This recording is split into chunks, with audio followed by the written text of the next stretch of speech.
a certified financial planner and also a certified divorce financial analyst, my biggest focus of my practice is working with women.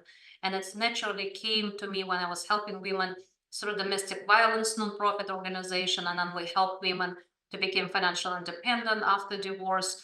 So focusing on women give me an ability not only to connect to the surrounding community, but also help those who are in great need or in transition to walk them through the process. And I've done it many times.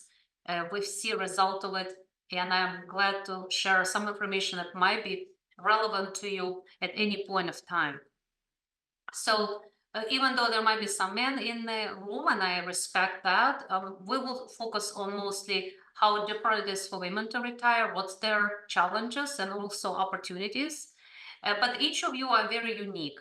So I'm going to reference research that generalize women versus men, but women compared to each other also have very different goals and objectives. So we'll definitely be very happy to answer any of your questions at the end. And we're happy to read through the chat notes later on and make sure that why you came here is you got some answers. But without further ado, we'll start with our workshop. And as you already know, I have my own practice at Clearbridge Financial, and today I will wear two hats. I am a volunteer, but I also own my own practice as a planner. So a couple of items on our agenda today. Uh, Women control significant and increase in investable assets. So we will talk about this wealth. Where is this wealth coming from? A lot of previously it was usually the women would stay home, and their wealth will be accumulated mostly through joint efforts with her husband. But more and more women are working, so a lot of women control wealth, and they're also living longer. So we will see how women will need to make decisions, and they are on their own. They need to rely on their own resources to make those decisions. Women at work will be primary financial decision makers because they live longer. If they live longer, a lot of times what will happen is that after husband, God forbid, pass away, you will have to make a decision on your own. If you go through divorce, there will be a time when you need to make a decision on your own. So we'll discuss pros and cons of approaching these decisions and how to make them successfully. The importance of retirement plan for women. A lot of times women are in the sandwich generation where they take care of children, they also take care of their parents. As a result, they might take some time from work and not make the top dollars. So how do we mitigate that risk? How do we prepare for retirement, knowing that we may not be making as much? Maybe we'll take in time off work, or potentially we even live longer that might stretch our retirement savings. And then we'll discuss checklists for retirement, your preparedness, and I also will have some follow-up documentation I can offer that you can look and through your individually and see if there is any uh, gaps you need to close after this. So I hope after this presentation you'll walk away with a couple of items to think about, and you can talk to your family members, to your husband, or to a financial planner about it. Women-controlled wealth forecasted to double this decade. And you can see the statistics are very, very significantly different between women and men. So you can see that money in motion, that in the middle, the shaded area was purple. Why we see that increase in wealth and control? First of all, what I've just mentioned is women in general being working by far more hours than men. Might not necessarily be making the same pay, because actually statistically men makes by 10% more than women, even on the same job. The gap is closing thanks to diversity and inclusion. But nevertheless, however, in the last 10 years, that's been a huge trend developing where women actually stay longer at work. They recognize they've been promoted, and they started to think about retirement even sooner than men. And as a result, their wealth, and there a lot of them also, because they really like idea of safety and security, they're not spending the money. So they end up carrying a lot of wealth and weight of a lot of decisions on them how to manage that wealth. So that's a great news. The great news that more women anticipate to manage more wealth. And it's happening right now and will increase as we speak the next decade or two. Most older women are primary financial decision makers. Well, let's take a look at the statistics. You can see here, you can see percentage of widows, women, and so the married people, so men, you can see that there is more men that are married at age of 65 plus than women. And what's very interesting is that there is a very similarly divorced, they're probably about the same percentage, but you can see a huge drastic difference without men 10% and without women. What does it tell us? It tells us that when a spouse passes away, it is higher chance that the woman might not remarry for a number of reasons. Maybe for her comfort, maybe she is used to those household life that she's been carrying on, and she doesn't feel necessarily maybe deficiency. And as a result, and even in my practice, I notice I have a lot of women that are widowed and they are not getting married. They have their circle of friends, they have their kids, their life is very fulfilled. So they are not rushed into getting married again. And if they do, great, but many of them don't have interest. So what does it tell us? It means that at some point of time, you have to, as the widow, need to make certain financial decisions that might affect your life a long time. And where do you go for that advice? Do you go to your family member? Do you go to somebody who knows financials? Who do you rely on for those decision making? That's critically important because the quality of advice you receive might be very different depending who you talk to. I give you one example. I have a client who is going through a divorce, and the family has a significant amount of money in individual stock, a company, a very well-known company, one of those magnificent seven, large company. And she received an advice from her friend saying that the stock went up so much, you need to go ahead and sell it so you can preserve the wealth. And she went to her attorney, and attorney said, no, you don't make any decisions till you talk to a financial advisor.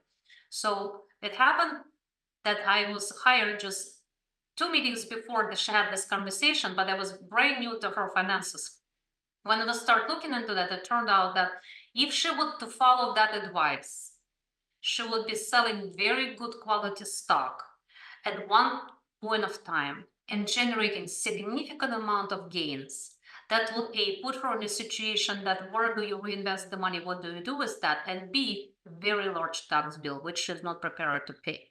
So this kind of advice we need to be very careful about because nobody knows your situation unless you talk to a professional, somebody really knows.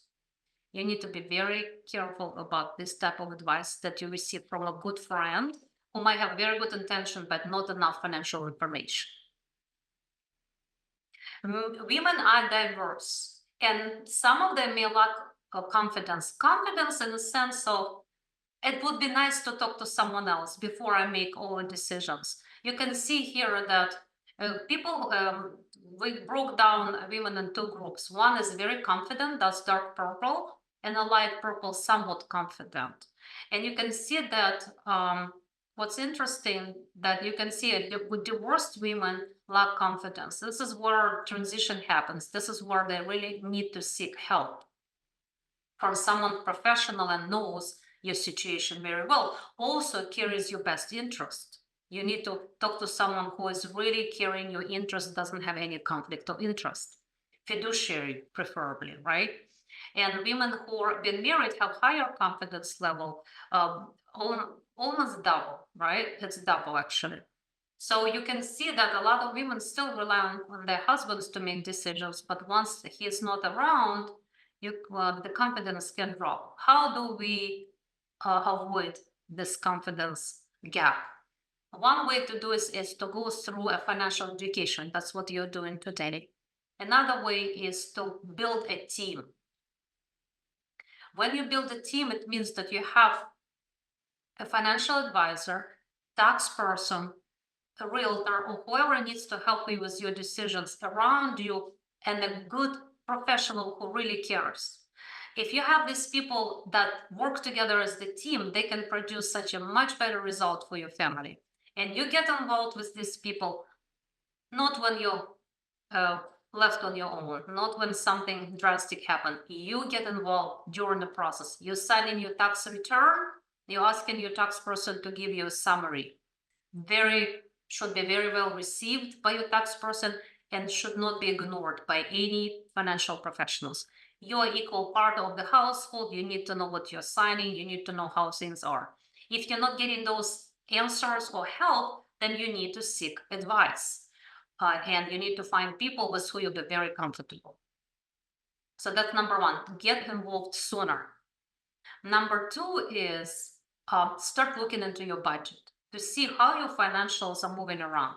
Look at your credit cards, look at your bank account, see how family spends. If you're married, look at all of your family statements. If you're on your own, then you take a look of those statements that it's your own, so much easier for you to generate and come up with. But you need to know what comes to the household, what leaves the household, just a general idea. Why? Because it gives you an idea. Are you in green? Are you saving? Or you are in red? And something needs to change. So getting involved in financial affairs is extremely important. Sometimes there's limitations. Sometimes husband doesn't want to know or doesn't care to share, and you need to advocate for yourself, or you need to find somebody who can help you get that information. Importance of retirement plan for a woman. Many of us naturally organizers, means we like to organize the life to make sure everybody's been taken care of, right? Either it's making a shopping list for groceries or making sure that your kids are in good schools and doing research or making sure your parents have a good long-term care. We always try to solve our family problems. And as a result, a lot of us see that there is potential danger to any decision that you're making. Women in retirement, especially in retirement, have a huge risk of running out of money compared to men for two reasons. Number one, they're usually making less, their accounts values are much lower. Three, they usually don't take as much risk. They're not competitive in taking risk, and they're never were taught about what type of risk you should be taking and what risk you should be avoiding. And the third, the account balances, because they work less and account balances are lower, they also have a longevity. So women in general live longer than men. As a result, they need to have more accumulated wealth. So retirement planning means how do we create a cash flow in retirement with all the assets, with all the income that's flowing through to the household to never run out of money. That would be your retirement plan. Considering inflation, considering your spending habits, considering your longevity and your lifestyle. Once you determine that, and let's say you do it as a family with your husband, or you do it on your own, then if you have a 90% chance that you will not run out of money after you did all this homework, retirement, which is called retirement plan, then you know that now you're set to go. You can retire. If the answer is no, there are some gaps we need to cover. We need time to close these gaps. Usually, it takes at least 5 to 10 years to close the gap. Sometimes longer than that, but I encourage everybody who never looked at their retirement picture, either do it on your own or do it with the financial planner. It's very important, and especially if you don't have anybody to rely on but yourself, it would be critically important for you to know that you're self-sufficient. One client, there is few clients of mine that I've been asking, uh, what's your biggest fear? And 2 out of 10 told me the same answer. They said, I don't want to be a back lady. I don't want to, others told me, I don't want to rely on my kids for retirement. So another group told me, we don't want to depend on anyone. So everybody wants to be self-sufficient. We don't want to rely on anyone, which means we need to create a plan that will allow you to rely on yourself. And here you can see percentages of we have calculated that require retirement savings. So what's interesting here that the married people, and you can see all of these people, different categories, never married, divorced, about the same. Married people, who have calculated required retirement savings is higher, but everybody else is between 40 and 35 and 44%. So we need to understand the importance of it, and we can't do retirement planning a year before you retire. It has to be by far before that, at least 5 years, preferably 10, ideally 20. A retirement checklist for women. Plan for longer life. Create a plan for the retirement you want, means what kind of quality of life do you want to take your grandkids on once a year cruise, or do you want to go on vacation yourself a couple of times a year? Make an informed decision about Social Security, when to start your benefits.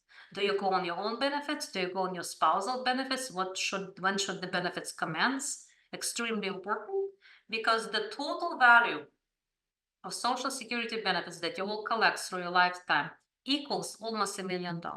But it depends when you take it and how you take it. That number can be higher or lower by a few $100,000. And if you live beyond the age of 87, then the value of that bucket is even larger. So you have to be very careful on making decisions how to and when to take Social Security benefits. A decision on long-term care strategy. It's a separate topic, which we will be doing this presentation with the speaker separately, not through the library, but Lincoln Financial has a very good long-term care program, and they will be giving us the educational seminar, talk about what's involved in long-term care. And long-term care is a big topic because most bankruptcies in retirement happen because of long-term care costs hasn't been calculated or considered. A long-term care cost is very high in this area. It runs minimum $35 an hour care, just very basic. And if you're talking about nursing care, it's a little more.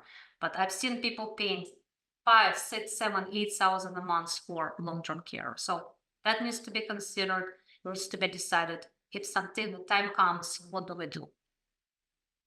Understanding rising healthcare costs.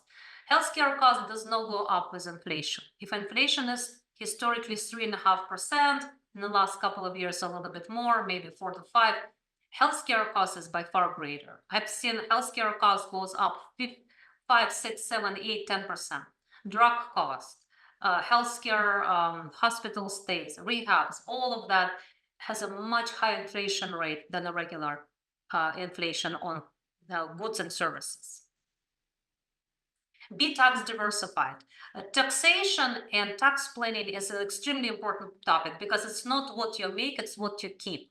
So you have a higher taxes, and even if you're receiving dividends, but 40% of the dividend goes toward tax payments, it's not the right strategy. So you need to find what's the different ways to collect income and minimize your tax. Tax planning is a big part of my practice. I always look at people's tax returns to see how we can slice and dice it. Not only that, also it's very important to review your tax return for accuracy.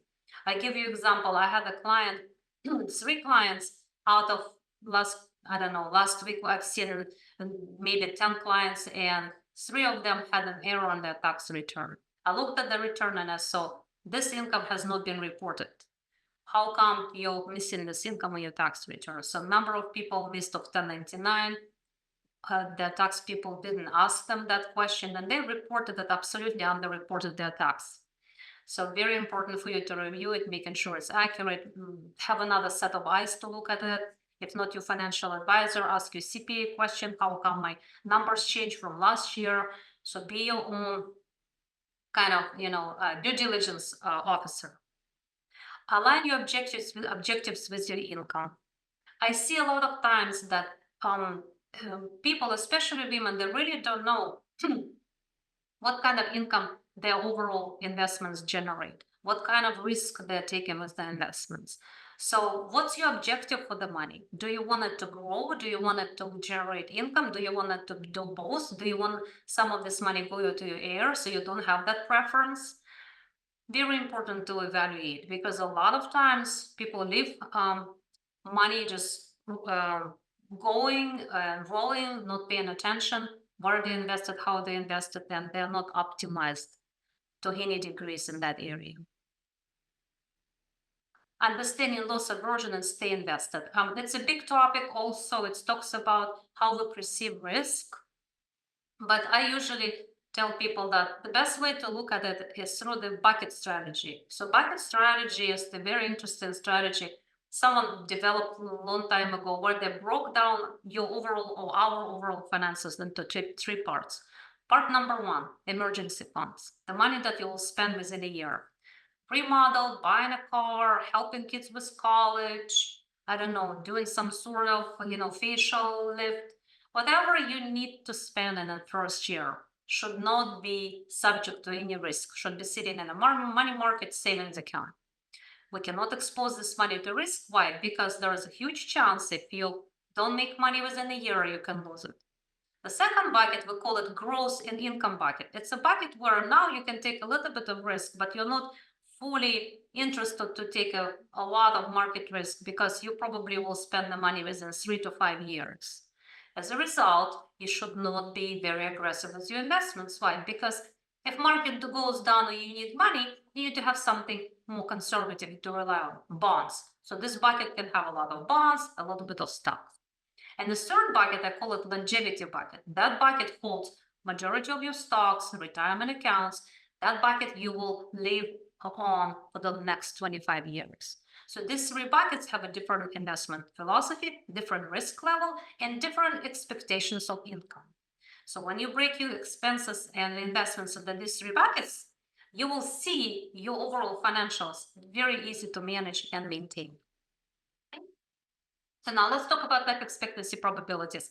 It's a fun chart to look at because everybody wants to know, oh, let me see, what happened next. Of course, nobody knows 100%, but average life expectancy at age of 65, you can see that each year the number goes up and up. Take a look at year between 2021 and 2019. The life expectancy moving in women by 5 years. It's a very big difference. It's tremendous difference. And from 1990 to 2021, the life expectancy hasn't moved for women, but it moved between men and women. Difference is 4 years, huge difference. I guess men are getting healthier lately because now the difference between men and women life expectancy is shrinking. It's 2.6 years. And by 2090, it's going to be even smaller. Very interesting. And so we need to recognize that life expectancy can be by 4, 5, 6 years longer than spouse, and which means we need to get involved in our finances rather sooner than later, because it is a high chance that we might need to be in charge of it at some point of time. Okay, so very interesting statistics. You can see there's difference between men and women. So women are highlighted in purple and men in gray. But they also can see couples both live to specified age in light blue and a dark blue. So what the conclusion we draw from here? Well, number one, couples live longer, right? Especially men. Men usually live longer in a household with wife. Don't ask me why. I have my own ideas why, but it definitely statistically proven.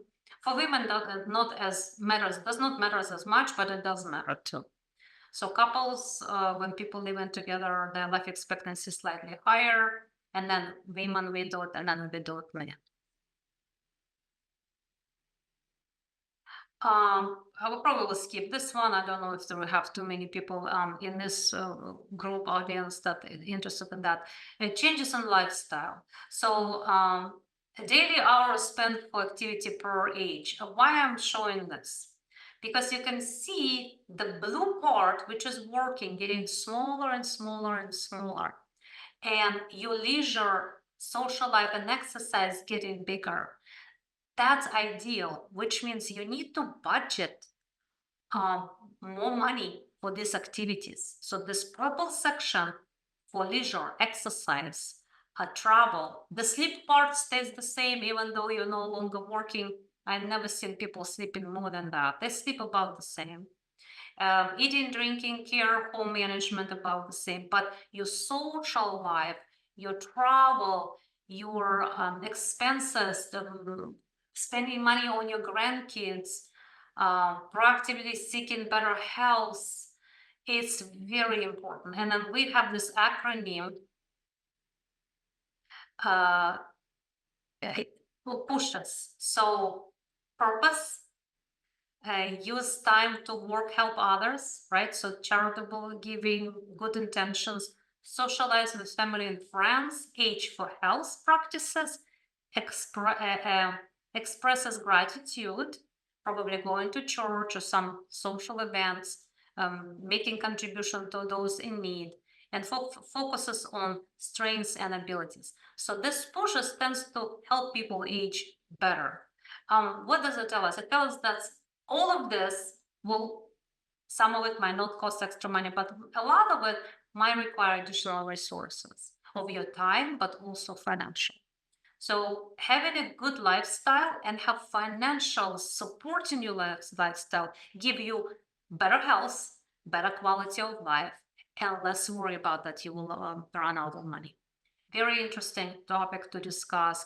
There is a healthy aging, uh, studies been done, and it is showing that a lot of people, they find themselves not fully retiring. They kind of start to work less, less, and less, and then eventually they retire. They go into consulting, contracting, and they start to fill up those extra hours over time with those activities. But people are always active, and those who are active actually live longer.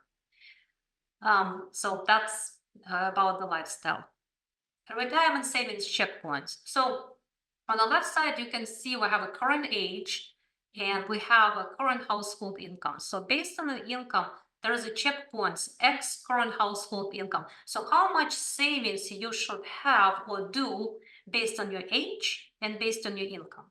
Let's give an example. If you are age of 50 or 55 and your income is $200,000, right? So you should be saving at least between 6 and 10% of your money. Why? Because and I always tell my clients, ideally you save starting very early age 10%, but the older you get, the more money you need to save. Assumption that the 10% growth, 10% savings rate, you need to have at least 6 times worth of your income tucked away. If you have a portfolio of 60-40, means 60% stock, 40% bonds. If you're more conservative, that number has to be higher. So you need to pay attention how much money you have saved up so far and how much money you will need. So I always tell the clients that we need to always plan for unexpected, large expense, helping kids, healthcare costs. So I usually would say, not even in this checkpoint and this X, 6X, 8X, I would say if it's a family of two and you need to take out $100,000 a year to be comfortable out of your portfolio, you need to have at least that $2 million portfolio size. If you have income from Social Security plus your savings and investments, and you're okay to live on $100,000 altogether, then you probably need about 1.3, 1.4, but it's already tight. For one person, it's okay. For two people, it's not as comfortable. So it all depends how much you need to spend, and it depends when we are talking about this. Are we talking about in your 50s and 60s when you retired early, or we're talking about in your 70s when you already been retired for 5 years? We as usually run something called retirement readiness calculations. We can see how much money you need for retirement and how much you can spend based on your assets. Social Security timing trade-offs. It's very simple that the longer you wait with your retirement decisions and collecting Social Security, the more you will collect. But please keep in mind, once you reach age of 70, which means if you're retired, full retirement age. So full retirement age is 66 for most people. But the younger people will have retirement age 66 and 6 months, 67. People who were born after 1964, most their retirement age is 67. And I think that number will be pushed higher over time. But you can see that you can collect 100% of your benefits at the age of full retirement, right? For different people, different age. But if you don't, every year you have 8% increase, and that's guaranteed. Means no matter what happened to the economy, no matter what happened to the market, you get annual increase of 8%. And then all the way till age of 70. After 70, the number doesn't go up. What does it tell us? We need to apply immediately before we turn age of 70, immediately for Social Security benefits, not to miss that time, because after 70, there is no increases, right? So if you're a widow, it's a different story. You can qualify for spousal survivor benefits. And if your spouse's Social Security benefits are higher, you can switch from your own to your spouse. There used to be a strategy called switching between your own benefits and your spouse's. It's not available anymore for anybody who was born before, if I remember correctly, in 1954. So it's not available to most of the population going forward, but certain folks that can still do the switching. But most of us cannot. So it's either your benefits or your spouse. There is no switching from one to another back and forth. All right, so it's not a good idea generally when you're working to start collecting Social Security benefits for two reasons. A lot of it will be taxed, and B, if you're collecting your Social Security benefits before full retirement age, the benefits will be reduced based on your income. So not a good idea. Start collecting when you fully, truly retire. If you work part-time, it's okay. But if you already retired, you can collect. If you haven't retired yet, I suggest to wait. It's a big topic. We usually have a separate topic on it. So that's why I kind of briefly just mentioned that disability incident increases with age. Let's talk about the risk. So disability is a risk. And I always tell my client, the risk of being disabled versus risk of being gone, dead, is by far greater, if 2 times, if not more. So disability is very much overlooked. People always get life insurance, which is great at their early age, especially when kids are small. And then people carry life insurance in their 60s and 70s. There's no good reason, which you need to reevaluate it. If there is a premium you have to pay, maybe you don't need an insurance. But disability insurance is something that protects your working capital. We as people who are in the workforce have something called human capital. Human capital means how much my working hours worth till I retire. And that number is humongous, significant. We need to learn to protect that, especially when they're our 40s, 50s.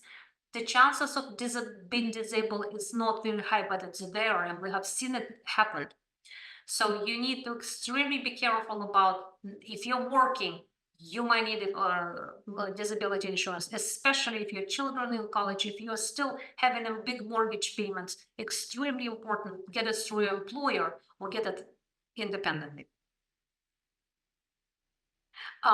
Then once you retire, your need for disability will be eliminated because you no longer you have a working capital. The income will be replaced by other sources. But then you might need a long-term care benefits. You might need something that says, well, if you're not self-insured, you don't have enough money to spend on long-term care. How do you protect yourself? How do you don't spend down the money fast enough to be left with nothing? So long-term care insurance become very important. The best age to get it, it's usually between age of 55 and 65. It's a sweet spot. And then after 65, it becomes more expensive. You might have pre-existing conditions the insurance company wouldn't take. Some people say, I don't want to deal with insurance. I just want to be self-insured. That's fine, but you just need to be careful to make sure that you still have enough money for that. So disability and then long-term care, extremely important. Long-term care planning. Providers of unpaid elder care, duration of paid care 65 plus. So there's few charts we'll talk about it.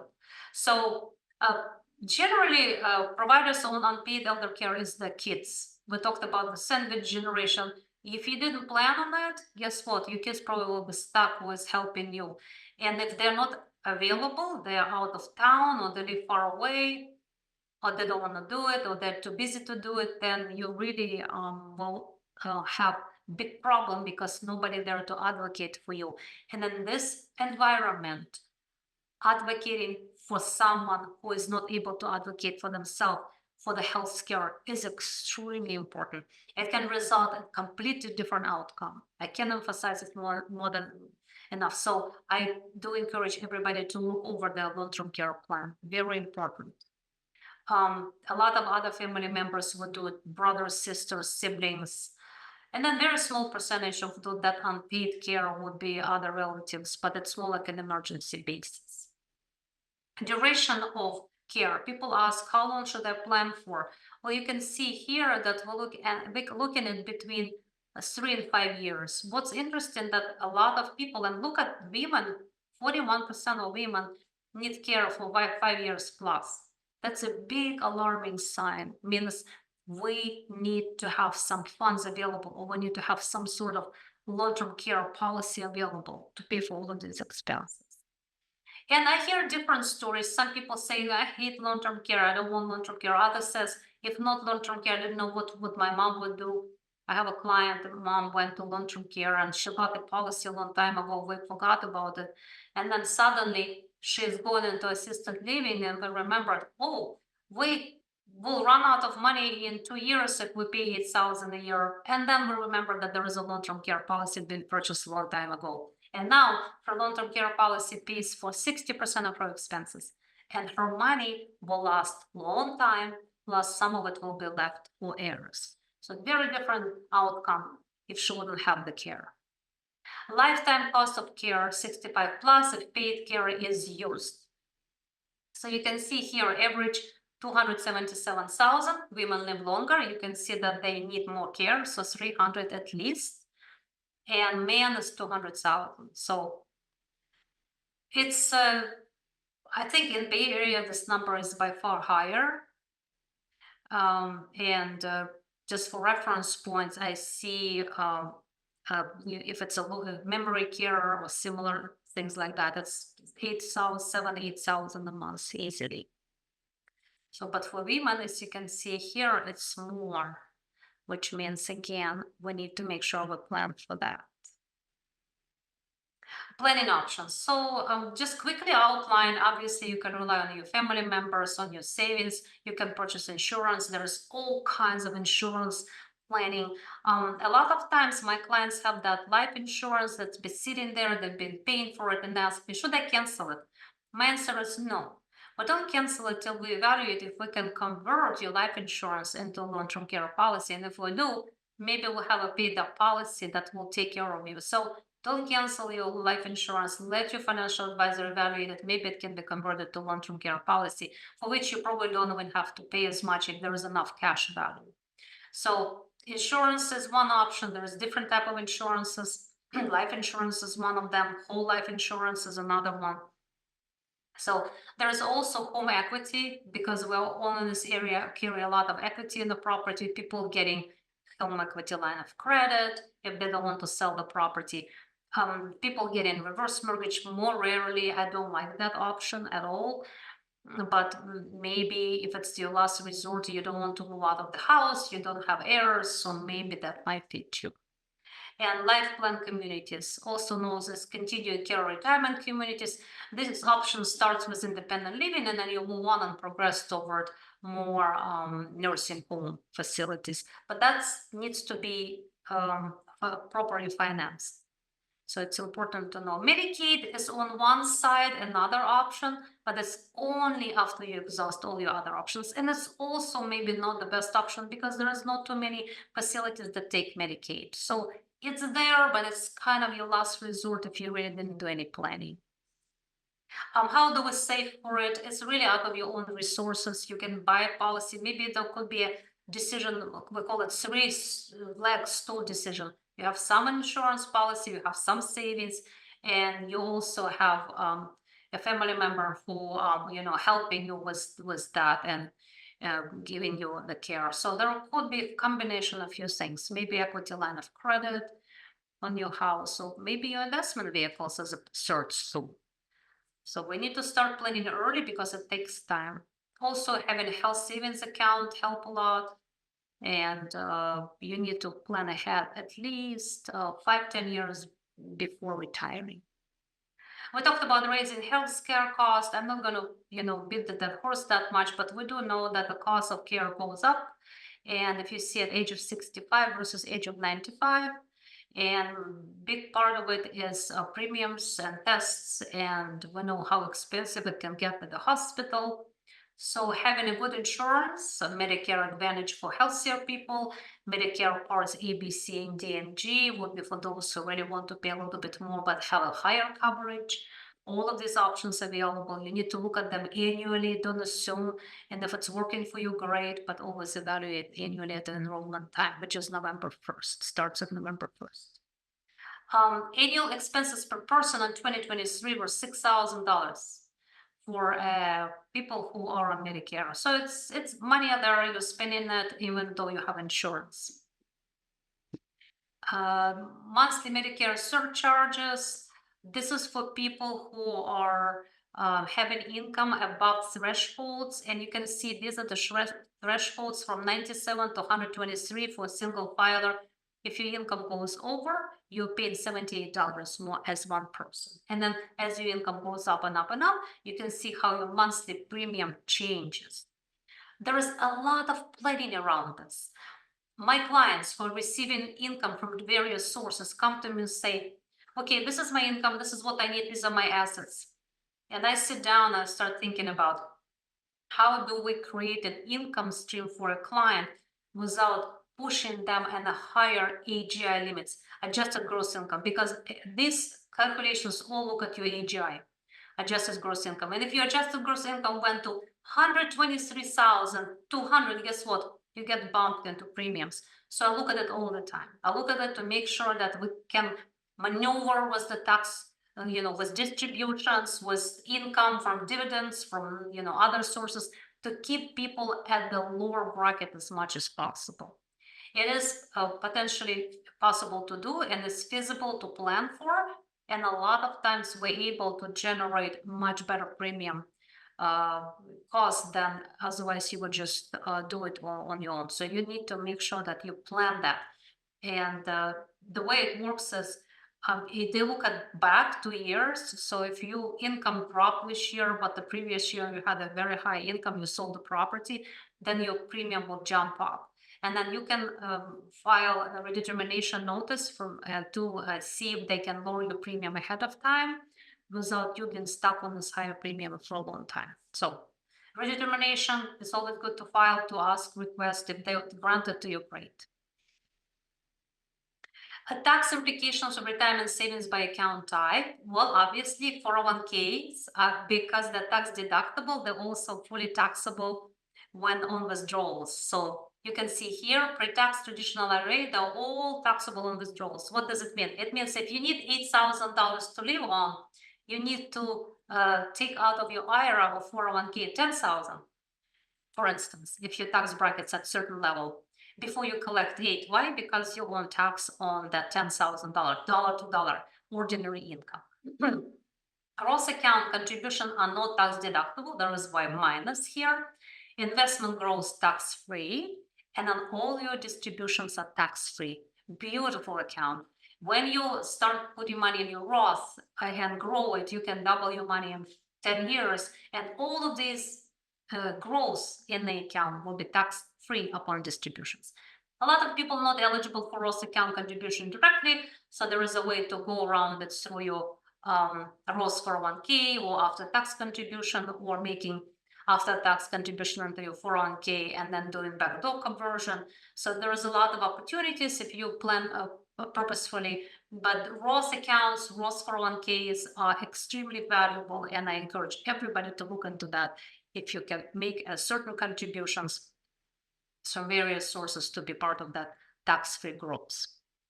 So you can see here, after tax 401k, non-deductible traditional IRAs, These are the money that you put in addition to your 401k. They're not going to be tax deductible, but you grow your money tax deferred. But when you take the money out of the account, whatever grew on the top of those funds would be taxable, but not your principal. So not a bad idea. Health savings accounts, fantastic vehicle. It works very similar to your IRAs. But in addition to, if you spend that money for qualified health expenses, all the growth in the account that you have can be taken out without any taxation. I encourage everybody to contribute if you're eligible, but in order to be eligible, you need to be in a higher deductible plan. If you're not in a higher deductible plan, you can put money away. Evaluate a Roth at different life stages. Roth conversion discussion is one of my biggest topics. Every time I review clients' financials, I'll talk about that. By sudden, we have a year where you didn't work full year, your income dropped, and we know income will go up and taxes will go up. This could be a good year for you, IRA to Roth conversion. Roth is extremely important for you when you start taking RMDs. Why? Because there is no requirements to take money out of Roth account. It can grow forever. Roth 401ks available to a lot of employees at the big companies.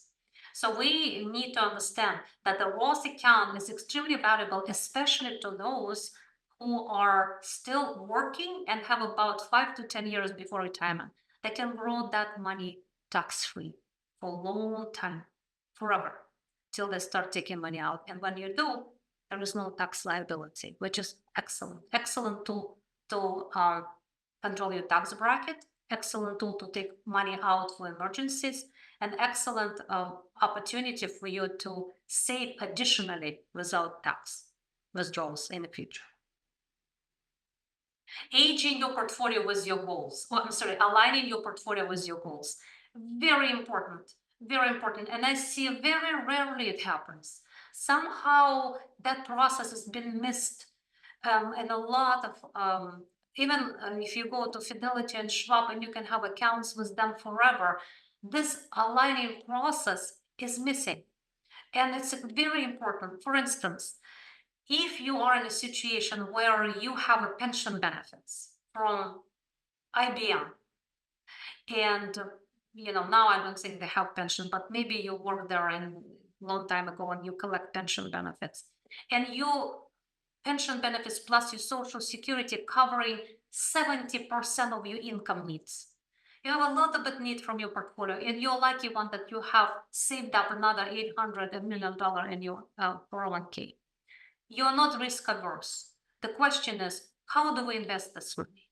The answer is, if you're okay to put money mostly in stocks and grow this money over time, it's a much better option for you. Why? Because you're not relying on this portfolio very heavily. Portfolio can go up and down in value. The more stocks you have, the higher the value will be there over time. And you are not relying to take that money out of that account every time, every month. So the more guaranteed income stream you have, the more growth focus in general you can have in your other accounts. So you need to run your risk score to understand what is your risk number, how comfortable you're feeling with ups and downs. And you need to see it's in the dollar amounts. If you have $1 million and your account goes down $200,000, 20%, right? And it takes you a year and a half to 2 year recover. Is that a good plan? And you can make $1.2 million 3 years down the road. Or alternatively, you have $1 million portfolio and portfolio went down 100,000, but the market went down to 200. So you went down less, but when the market starts to recover, you will only make 1.1. So the risk reward needs to be addressed. Your time horizon needs to be addressed.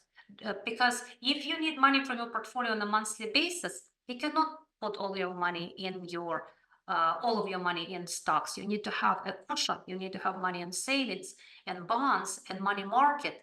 Then when you need distributions and market is down, you're not taking money out of the portfolio stock portion. So you need to align what you need in the next 5 years at least from your portfolio, and that part most likely need to be kept safe. The rest of it can be invested. So aligning your risk preferences, aligning your goals, aligning your distribution needs, all of that will need to speak into your portfolio construction process.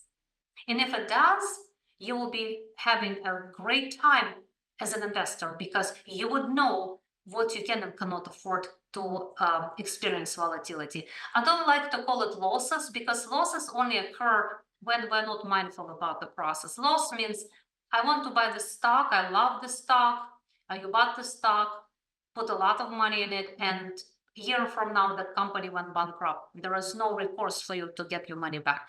So that's not what we're talking about. This is not the investment we want to do. We want to put money in diversified portfolio of US large companies. We want to track down the performance. We want to make sure the risk level is affordable and comfortable to you. And only then we can call it completed alignment of your goals with your portfolio. So the process takes 2 to 3 meetings to complete, and it gives you a full understanding why you invest in this way and what changes you need to make, if any at all. So you can see preservation of principal, one of the options for certain money. Increasing wealth means putting money in stocks and then spending down the principal. We don't want to be in this light blue color. We want to be at least in the gray or green. So when I run financial plan, I'm trying my best to get you this outcome. And that would be the goal for everybody here on the call. All right. A goals-based wealth management is basically, we just talked about it. Remember, we said a bucket strategy. That's exactly a bucket strategy. Cash equivalent needs to be kept for short-term goals, medium-term goals, 5 to 10 years. You need to keep a little bit in stocks, maybe 50% in stocks or 60%, and the rest in bonds. Bonds are not as volatile, though they don't make as much money, especially in the last couple of years. Long-term goals that our longevity bucket, 15 years plus, can be mostly in stocks. That will give you a chance of your portfolio never outlive your money. The more money you have in stocks, it will give you a chance to stretch that money longer. All right, so a couple more slides and we'll start taking questions because I know we're almost there. It's almost 8 o'clock.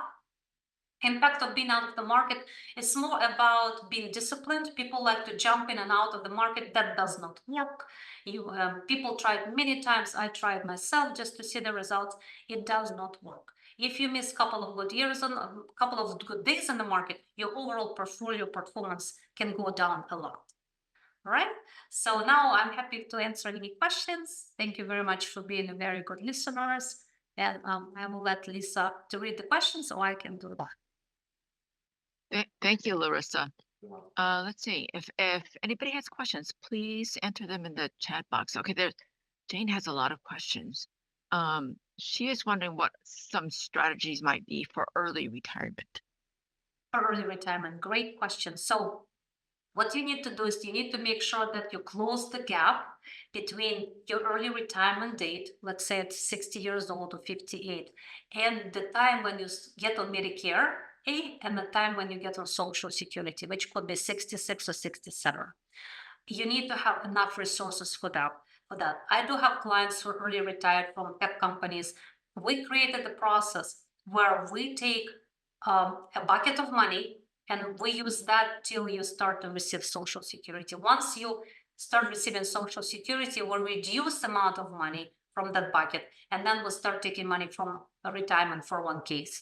So you need to have enough resources to get you through this gap between your early retirement age and when the Social Security will be available, which will supplement your portfolio. But if your portfolio is very small size and you're early retired, you might have to draw from your retirement assets too early and jeopardizing depleting your budget sooner. So you have to align your resources and what accounts you will be using till you start to get influx of Social Security benefits.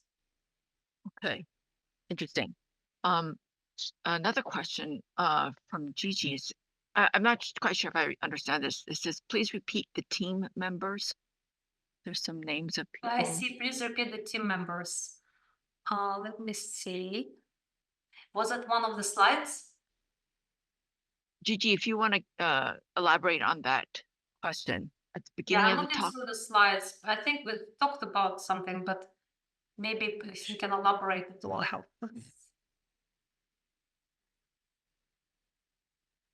And maybe while you're looking for that, Larissa, another question is, what are some examples of tax advantaged investments?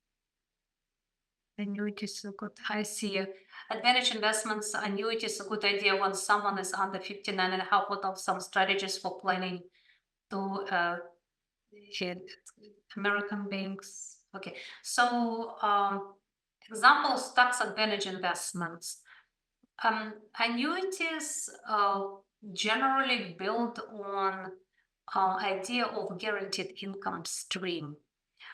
They are not tax advantaged, they are tax deferred, meaning when you earn money in annuity and you don't take money out, you're not paying taxes. But once you start taking money out, you need to pay tax on it. And it is ordinary income.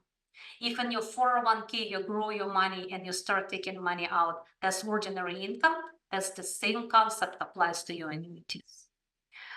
Tax advantage vehicles, I like municipal bonds as one of the option. There is not too many options available, but mostly when you invest the money and instead of having ordinary dividends, you have qualified dividends, your maximum tax rate on that investment is only 15%. So having qualified dividends, municipal bonds, tax-free investments through uh, dividend strategies, and also having some savings. So when you take money out, you leave in the stocks grow and you don't touch them, you don't distribute them, you don't get capital gains, but you're living off the combination of different investment sources. That creates a tax advantage for you right then. Annuities just tax deferred, they're more vehicle for income. Um, they are tax deferred, but they're not completely tax free. The Roth account is one of the greatest tax advantage strategy. Before 59 and a half, you do have access to your IRA without without penalty. You have to pay tax, but without penalty. If you have, there is a rule, I think it's called 72T, when you have to take a periodic payments for a number of years, at least 5 years. Then they allow it till age of 59 and a half. That allows you to avoid the penalty, but the tax you still have to pay.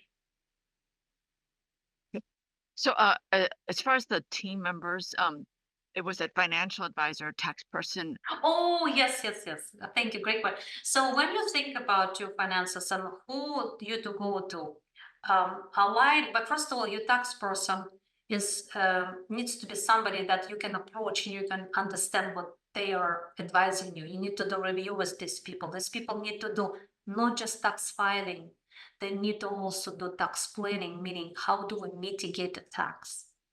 And that person needs to be in line with your financial advisor, financial planner, because when your financial planner suggests something, you need to reiterate or they need to reiterate it to your tax person, so they need to be connected. So having a team approach is extremely valuable because you get so much more value out of this relationship. So financial advisor, tax person, a state attorney would be nice if you have a state attorney with who your financial advisor is acquainted, at least via email. So if something going on with your family, you want to make a change, your financial advisor can help you with that by talking to your state attorney as a professional to professional. Usually the realtors, if a good realtor is around and you are actively involved in real estate, it's good to have a good realtor as a team member. And the last person that would be, not all this happens, but I always put your kids as a part of the team member. So if you have an adult children and they're living far away, we need to have them on team to know what's going on. Not in details, but let's say we have something we've been trying to achieve, then we can let them know that what we're working on. They can also be your advocates. They can also be a sounding board for you. So I like to have kids on your team as well. But as far as professionals goes, your CPA, financial advisor, estate attorney, realtor. That would be your kind of major for people that covers your hard asset, real estate, liquid assets, which is investments, your financial advisor, and your taxes. Okay, thank you. Thank you. There's some more questions. Let's see.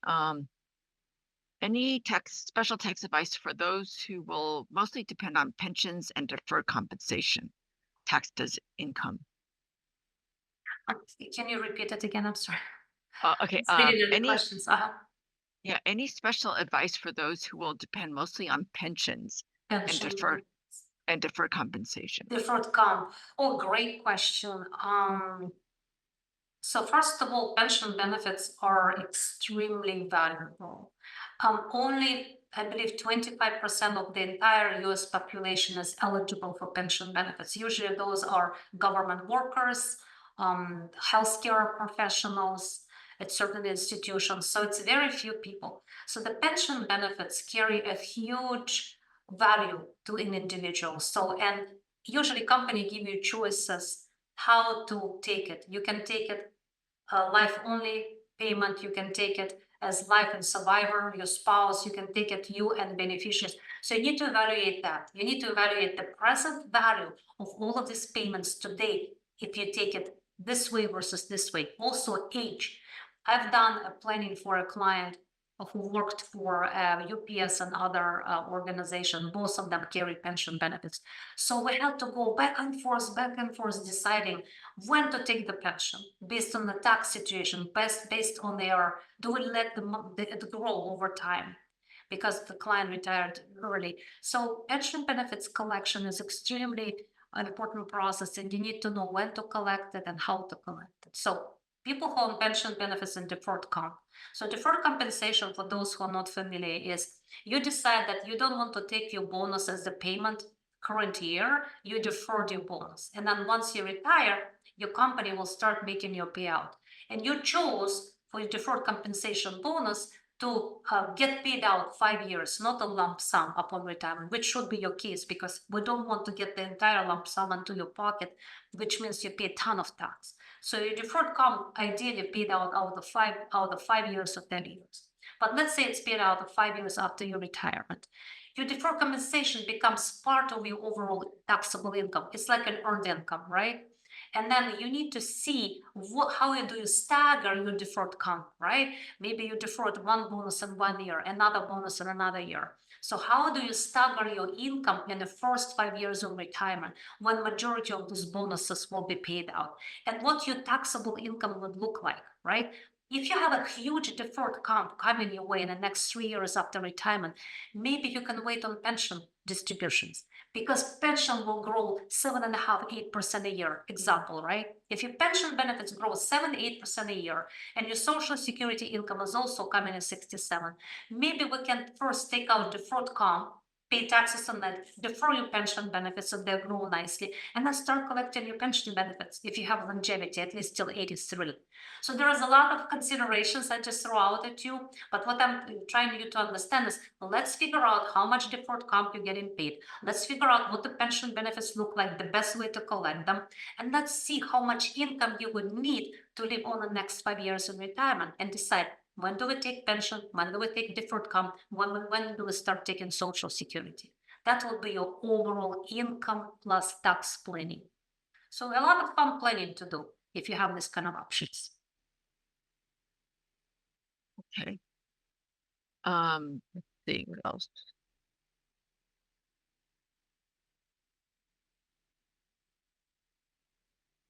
Yeah, I don't.